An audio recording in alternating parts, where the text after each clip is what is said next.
"Get the president to the bunker," a Secret Service agent yells. The United States Commander-in-Chief is pulled from his desk and dragged out the doors of the Oval Office. Outside the windows of the White House, there is a bright flash. The president is escorted down a set of stairs to a reinforced bunker under the building. The blast door is sealed shut as a mushroom cloud rises over Washington, D.C.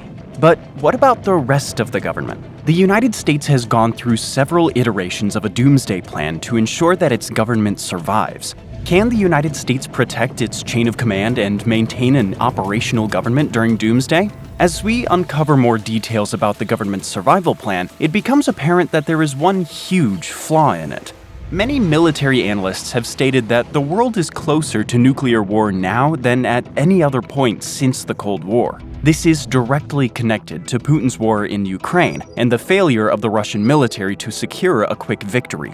The more it seems like Ukraine will be victorious and Russian forces will be crushed, the more nuclear rhetoric Putin begins to spew. Russia has approximately 5,977 nuclear warheads, the most out of any country in the world, followed by the United States with 5,428. This means that both countries have more than enough nuclear devices to cause doomsday and effectively wipe out entire governments if they deem it necessary. It's the combination of an unstable leader of Russia with an enormous nuclear arsenal at his disposal that has many worried about the fate of our planet. It's also important to note that the United Kingdom has 225 nukes, France has 290, China has 410, India has 164, Pakistan has 190, North Korea has approximately 30, and Israel may have as many as 90 nuclear warheads. So, the potential of multiple governments launching nukes and initiating doomsday is higher than ever before. In terms of the United States government's doomsday plan, it doesn't really matter who launches nukes, if aliens invade from outer space, or if some other end-of-world scenario occurs, as the plan to maintain the government would essentially be the same. But before we can understand how the US government plans to protect itself from being destroyed, we need to go back in time to find out why and how the plan was first created. This will give us a better understanding of how it would operate today, as much of the plan remains classified for obvious reasons. During Jimmy Carter's presidency, changes were made to the government's preparedness procedures in case a nuclear war ever broke out. These modifications set the foundation for a plan to ensure all future presidents and top officials were safe, while simultaneously keeping the US government operational in case of doomsday. For most of history, governments didn't really need to worry about doomsday preparedness because there were no weapons of mass destruction that could annihilate entire cities. It wasn't until the first nuclear bomb was developed in the United States as a result of the Manhattan Project that this grim aspect of warfare became a reality. Once the United States, the Soviet Union, and several other nations created nuclear weapons, the destruction of entire capitals and the governments therein became a very real problem. The Cold War led Jimmy Carter and his advisors to think long and hard about what would happen if the Soviet Union initiated a nuclear exchange, and how the government would continue to operate after a catastrophic attack on the United States. The man who would eventually lead the US government into the future by creating the beginnings of a doomsday survival plan was Ray Derby. During the Cold War, Derby rose through the ranks of the government. He eventually became the go-to expert on emergency preparedness and disaster response in the United States. Earlier in his career, Derby was responsible for enacting non-combat evacuation drills throughout NATO countries, along with training the men responsible for overseeing these drills when he was not around. Once back in the United States, Derby headed several government task forces on civil defense against nuclear, biological, and chemical accidents and attacks. When Jimmy Carter took office in 1977, Ray Derby was in charge of the West Virginia Operations Office in the General Services Administration's Federal Preparedness Agency. It was a few years later that Federal Emergency Plan D- required that every agency create, develop, and implement its own doomsday contingencies. This included building underground facilities and bunkers in which each department could continue to run operations. The Federal Protection Agency tasked Ray Derby with evaluating the plans and facilities of each department to make sure they were adequate for emergency operations. What Derby found was that very few had taken the task seriously, and if the United States government needed to survive a doomsday scenario in the near future, there was very little hope that most branches of the government would survive. Derby found that most agencies rarely ever ran drills for Plan D-, and several had never even bothered to disclose the emergency procedures to their employees. Vital records were not kept safe or in a way that would allow them to survive a large-scale attack on the country. The last time that many of these government agencies even thought about making it through a nuclear war was during the Cuban Missile Crisis, which had occurred over 15 years prior in 1962. For the most part, the US government viewed its massive arsenal of nuclear weapons as its main form of strategic deterrence and paid very little mind to civil defense if the worst were to happen. This meant that the government had spent billions and billions of taxpayer dollars to upgrade its nuclear deterrent, but did very little to protect the population and the government from an attack if nuclear war ever broke out. What Derby found was that there wasn't necessarily a lack of funding for Plan D-, it just wasn't being implemented in the right way. The American public wanted a civil defense program to help them weather the doomsday storm, but they assumed that the government had it covered when in reality, the protection being offered was mostly just a huge stockpile of nukes, and there was no real thought put into how to help the population as a whole. By the 1970s, the nuclear annihilation rhetoric had calmed slightly, and the American people and their government agencies were becoming complacent. Everyone assumed that someone else was taking care of the doomsday prepping plans, but in reality, nothing was getting done. Once in office, Jimmy Carter found that the United States was spending less than $100 million a year on civil defense. This was in stark contrast to the $30 billion the US spent each year on upgrading its nuclear arsenal. A change needed to be made, and so in September of 1978, Carter declared that the country's civil defense was now part of the nation's strategic deterrence program because he believed that a population and government vulnerable to nuclear attack could not survive doomsday. A massive survey was done by Derby and the Federal Protection Agency, which now found many fallout shelters were inadequate and in desperate need of repairs. Others would have to be replaced altogether. There were absolutely zero federal plans for how to evacuate large numbers of people in the event of an attack. And even the military itself had not implemented procedures to protect its soldiers and officers from a large-scale nuclear threat. The conclusion was that if any type of doomsday event occurred, the United States government and its citizens would likely not survive. This led to a new strategy being developed and is the foundation of the government's doomsday survival plan currently in use. Carter and his administration had lofty goals. During a nuclear war, the government would try to save at least 80% of the population, which would need to be done with an annual operating budget of less than $250 million a year. Split amongst the US population at the time, which was 223 million, this doesn't seem like a lot. Backed by the president and his new plan, the Federal Emergency Management Agency, or FEMA, was created on June 19, 1979. John Macy became FEMA's first director. He had previously held government positions, such as the Organization and Personnel Director for the U.S. Atomic Energy Commission at Los Alamos and the chair of the Civil Service Commission. President Carter gave FEMA the authority to task the National Security Council and the Pentagon with helping to oversee the civil preparedness of the country. For Ray Derby, this was a dream come true. FEMA would take over the underfunded aspects of the Federal Protection Plan and increase the chances of the population and government surviving a doomsday event.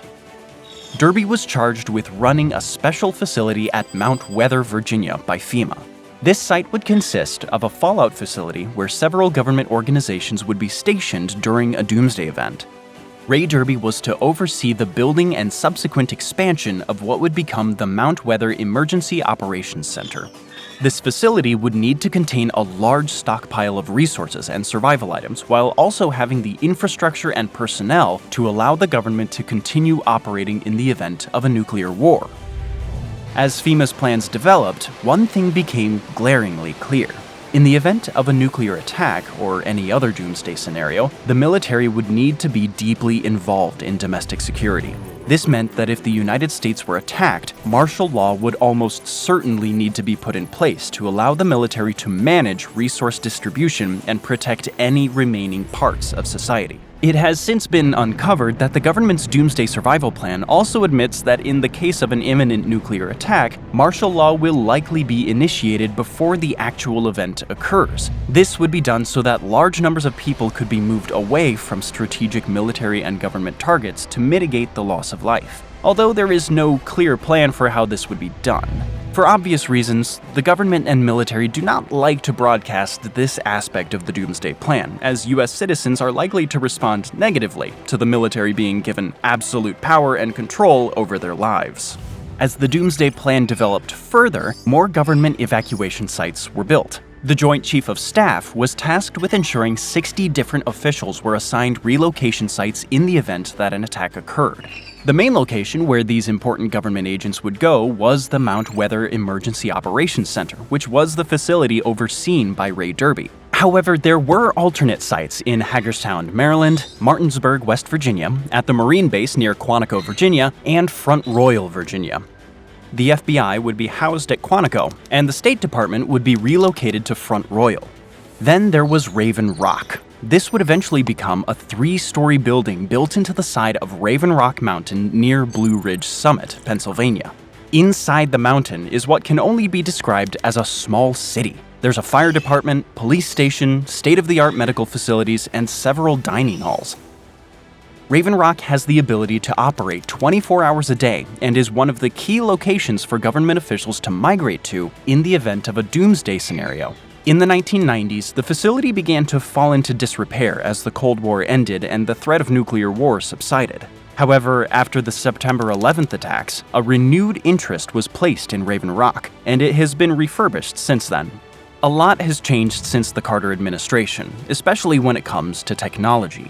The original government Doomsday Plan called for most top officials to be relocated to Mount Weather via helicopter, but the Army and Air Force didn't have nearly enough aircraft to ferry everyone there. So, many government employees would have to find their own way to the bunker. There was also the fact that it was not exactly clear if the communication systems at Mount Weather would be able to withstand a nuclear attack. This obviously wasn't ideal, but Federal Emergency Plan D- was still in its infancy. There was also the problem of having to figure out how a counterstrike could be launched in the event of a nuclear attack. Only the president and vice president had emergency satchels, more colloquially known as nuclear footballs. It was a real concern for the military to know that if both the president and the VP were incapacitated, no one else in the government had the codes to launch the United States' own nuclear arsenal. In order to maintain some sort of line of succession, code names were given to each individual on the list. For example, at the time, Speaker of the House Thomas P. O'Neill Jr. would need only to say the words Flag Day to the Pentagon Command Center's Emergency Action Officer in order to take control of the country and its nuclear weapons. The President pro tempore of the Senate would use the code phrase Forefinger, and the Secretary of State could authenticate their identity and take control of the government by saying Fade Away. Presumably, better technology and contingency plans would allow the line of succession to be authenticated in a much more secure way if doomsday were to happen today. But that information is top secret. Just as a side note, the line of succession was outlined in the US Constitution and the Presidential Succession Act of 1947. The order of the line of succession was created based on the order in which the positions were created. Therefore, the current line of succession is 18 people long and goes Vice President, Speaker of the House, President pro tempore of the Senate, Secretary of State, Secretary of the Treasury, Secretary of Defense, Attorney General, Secretary of the Interior, Secretary of Agriculture, Secretary of Commerce, Secretary of Labor, Secretary of Health and Human Services, Secretary of Housing and Urban Development, Secretary of Transportation, Secretary of Energy, Secretary of Education, Secretary of Veteran Affairs, and the Secretary of Homeland Security. During the State of the Union address, the one time of year where everyone in the line of succession is invited to attend, one member in the line is chosen to wait out the event in an undisclosed bunker while everyone else is gathered at the Capitol building, just in case it's destroyed with everyone in it. FEMA had a lot to consider during the early years of constructing doomsday plans for the government. It eventually settled on a flexible and decentralized plan with a plethora of government fallout shelters across the country, thus increasing the chances of the government surviving a doomsday scenario in the future. The idea was that the most important government agencies would be split up and assigned to 50-person interagency cadres. There would be 5 such groups, and each individual in them would have a pre-planned location to go to that would be safe and connected to the president to ensure the government could continue functioning. These 50-person support teams were codenamed Treetop and would randomly disperse to the several thousand different protected sites around the country. This would ensure that when the president made a decision, all government agencies would be operational and able to implement whatever the president declared,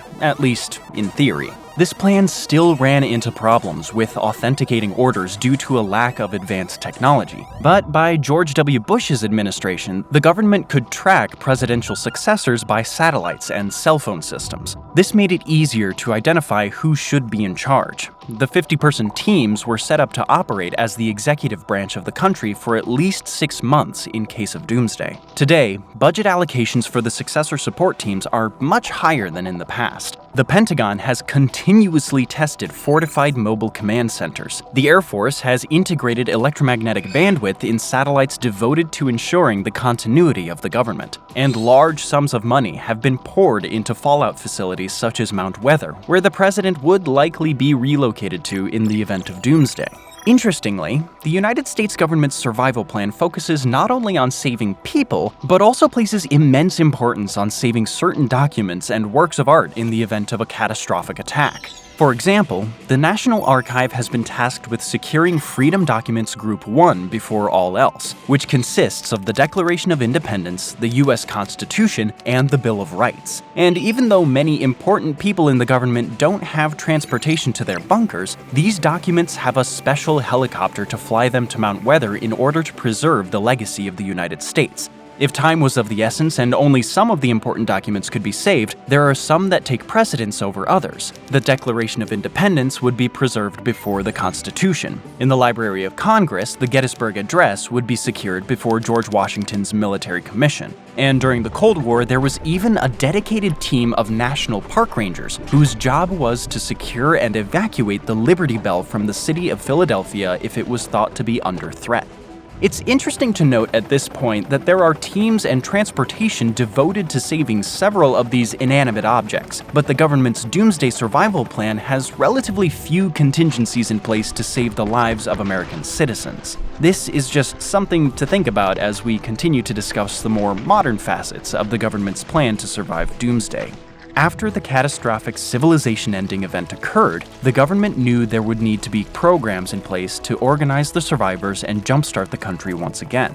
Therefore, certain agencies were tasked with extremely different jobs following the government going underground and operating from the safety of its fallout shelters. The post office would be responsible for identifying and recording who had died and who had survived the attack. This was because postal workers and the organization as a whole knew where people lived and were the most likely to be able to identify anyone from their community that survived. This meant that they would be responsible for going from refugee camp to refugee camp with stacks of Form 801. Form 801 included space to record names, family members who were known to have survived, and other personal information. The forms would then be sent back to the post office, where they would be sorted through to keep a record of who was still alive and who had perished.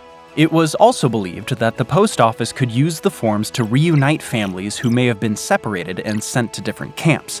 Millions and millions of copies of Form 801 had been printed and were kept in post offices around the country. The Park Service was tasked with manning the refugee camps themselves. This job was designated to the Park Service because it was believed that the national parks and national forests were less likely to be targeted in the event of a nuclear war. Therefore, who better to run the camps than the rangers who spend every day in the parks themselves? The Department of Agriculture was tasked with teaming up with Nabisco to create a biscuit that could survive doomsday and feed the population. 160 million tons of the Nabisco survival wafers were made, packed away in tins, and stored in government fallout shelters around the nation. And as troubling as it sounds, the IRS was told that even post-apocalypse, they would still be collecting taxes. It was believed that even after a nuclear war, the government would need funds to rebuild and wage its own war against the aggressor. Therefore, the Internal Revenue Service was given the job of raising money to keep the government going. The Federal Reserve built an entire bunker in Mount Pony, Virginia, where $2 billion in cash was kept as an emergency fund. It was believed that this was enough to keep the economy going for approximately 18 months. At 18 months, the United States would likely be able to start printing currency again. Interestingly, a large proportion of the capital held in this emergency fund is in $2 bills. This is because in the 1970s, when the denomination was first introduced to the public, the government quickly found out that people didn't want to use them. Rather than destroying the currency to get it out of circulation, the US Treasury shrink-wrapped all of the $2 bills they could get their hands on and put them in the protected bunker as a means to fund the economy after a nuclear war. Some of the parts of the original Doomsday survival plan still exist today, but there have also been some modifications as the country has grown and technology has advanced. There are now 4 main complexes to which certain members of the government are assigned. They are the Presidential Emergency Operations Center, Raven Rock Mountain Complex, Mount Weather Emergency Operations Center, and the Cheyenne Mountain Complex in Colorado, where NORAD would operate from. Then there's the Continuity of Government Readiness Condition, or COGCON, which is the rating system used to identify what level of threat the government is facing and what they should do. This is similar to DEFCON levels, except it represents government readiness instead of military readiness during a nuclear attack. At COGCON 4, the country is at peace, and regular operations continue as normal. All government employees must be able to reach an alternative facility within 12 hours if need be. At COGCON 3, the government is in a state of heightened readiness. Some higher-level officials need to notify a watch office of their location in case things escalate. All government employees must be able to relocate to an alternate facility within 8 hours. Every year when the president gives their State of the Union address, the government is put on COGCON 3, since many key officials are located in the same building. One aspect of COGCON 3 is that one person in the line of succession must be moved to a secure location to be the designated survivor. At COGCON 2, all essential government personnel must be able to reach a relocation facility within 4 hours. It's also at this level that Doomsday could occur at a moment's notice. At COGCON 1, all staff must immediately relocate to their designated secondary sites. Contingency plans at this point call for all agencies to split into 3 different groups: A-Team, B-Team, and C-Team. A-Team relocates to bunkers relatively near the facility they work. Some are located under the building themselves. B-Team relocates to Mount Weather, or one of the other larger fallout shelters in their area. C-Team relocates further away at an undisclosed location in case A-Team and B-Team are unable to perform their duties or communication is lost. The president is in a unique position because he has several options if Doomsday occurs. He could be secured in a bunker in the White House at a moment's notice. Then there's the Mount Weather Emergency Operations Center, where if the president had time to be flown on Marine One, he could command the entire country from within the mountain. But many presidents and some government officials have openly stated that they would rather remain in their offices and go down with the ship, so to speak. At that point, the president could continue giving orders until a nuclear explosion consumed the White House. However, an even safer place than the numerous bunkers around the country could be in the sky. Air Force One is definitely an option for the president to ride out the apocalypse in, but there's another aircraft that would be even more likely to house the president in case of a doomsday scenario. Since whatever aircraft the president is in automatically becomes Air Force One, technically the same would be true with the Boeing E-4 Advanced Airborne Command Post. However, this is not a typical aircraft. The E-4 can be used as a mobile command post for the National Command Authority, which is the President, the Secretary of Defense, and any other officials on board. When in use, this aircraft is known as the National Airborne Operations Center. Having the president and close advisors aboard the aircraft is beneficial in several ways. For one thing, the entire country can be run from 35,000 feet above the ground. The aircraft can be refueled in mid-air, meaning that the plane doesn't need to land until the food and water on board run out. And since a huge amount of supplies are constantly stored aboard the aircraft, the E-4 can stay airborne for weeks at a time. This would be a much safer location than anywhere on the ground if nukes are raining down from the heavens. The government's Doomsday plan has been modified and expanded over the years, and with the way things stand now, there's a good chance that the government would survive Doomsday. However, it's worth noting that since there are no real plans to help the general public survive an onslaught of nuclear warheads or any other apocalyptic event, it's not entirely clear who the government will oversee. While government officials are in bunkers or aboard flying fortresses, chaos will erupt across the United States. The military might be brought in to maintain order and offer aid, but if nukes are falling from the sky, this will make little difference. Now feel free to check out our video on the real reason China can't invade Taiwan, or this other video on the states that were designed to be sacrificed in the case of World War III. Thanks for watching.